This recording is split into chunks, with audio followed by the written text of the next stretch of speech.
de la Marseillaise, laMarseillaise.com. Vous dites, la communication du professeur Raoult a gêné le travail des médecins à plusieurs niveaux. Certains collègues de services conventionnels voulaient prescrire de l'hydroxychloroquine, ce qui a créé beaucoup de palabres et de discussions. Expliquez-vous. Effectivement, très tôt, dès le début de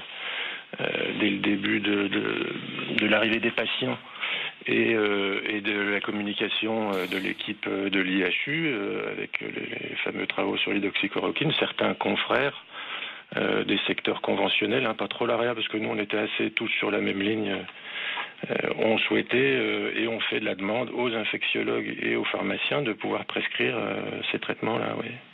Et donc, on a voulu établir une politique globale institutionnelle à ce sujet, ce qui nous a nécessité de faire des réunions et de perdre un peu de temps sur quelque chose qui n'aurait pas dû arriver.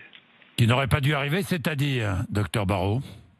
À l'heure qu'il est, il n'y a strictement aucune preuve d'une quelconque efficacité de la chloroquine associée ou non à l'azithromycine pour avoir un effet bénéfique chez les malades en général et de hospitalisés en particulier et de réanimation encore moins. Il n'y a strictement aucune preuve tangible dans la littérature et produite par l'équipe de l'IHU de Marseille. Est-ce que vous administrez de l'hydroxychloroquine à vos patients ? Ça nous est arrivé dans le cadre de l'étude Discovery, puisqu'on on fait partie des centres investigateurs et effectivement, on a eu, alors je ne suis pas au courant des derniers chiffres, mais on a eu au moins un patient qui a reçu de l'hydroxychloroquine dans le cadre de ce protocole, oui. Oui, docteur Barrault, vous ne pouvez pas tirer de conclusion, mais aujourd'hui, vous n'en prescririez plus ? Alors, en dehors du protocole, je n'en prescris pas, et je n'en prescrirai pas, et je n'en prendrai ni pour moi, ni pour mes proches, ni pour n'importe qui, non. Mais pourquoi ? Mais pour les raisons que je vous ai dit tout à l'heure, il n'y a aucune preuve de son efficacité, aucune preuve d'efficacité sur des critères cliniques forts, c'est-à-dire en réanimation, la mortalité par exemple, ou les durées de ventilation mécanique ou des choses comme ça. Aucune preuve pour le malade moins grave, aucune preuve que ça empêchera une évolution vers une forme grave, et puis aucune preuve vraiment non plus certaine d'efficacité sur le portage viral, puisque les chiffres sur le portage viral que rapporte l'équipe de l'IHU sont à peu près ceux connus dans la littérature par ailleurs, c'est-à-dire qu'au bout de 10 jours, le virus disparaît.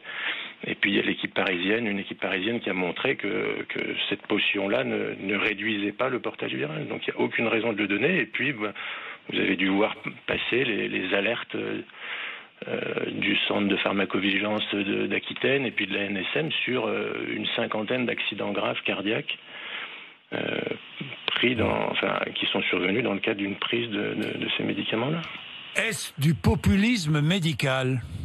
Je vois pas de meilleure description de ce qui s'est passé, oui, bien sûr. Prendre tout le monde en otage et vouloir passer pour le sauveur avec le médicament miracle qui va sauver le monde et en s'asseyant sur toutes les règles méthodologiques et éthiques, oui, c'est du populisme médical, oui. Est-il vrai que Sanofi, qui produit la chloroquine, finance l'institut du professeur Raoult ?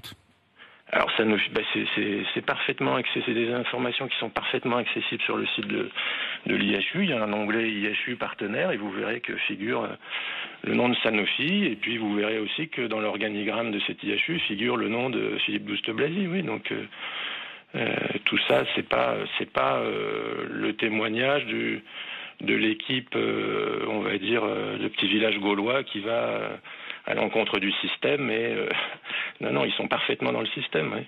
C'est-à-dire que Philippe Douste-Blazy, le professeur Raoult et Sanofi ont des liens. Ont des liens. Oui, indiscutablement, et c'est très clair sur le site de l'IHU, oui. Merci, docteur Barrault.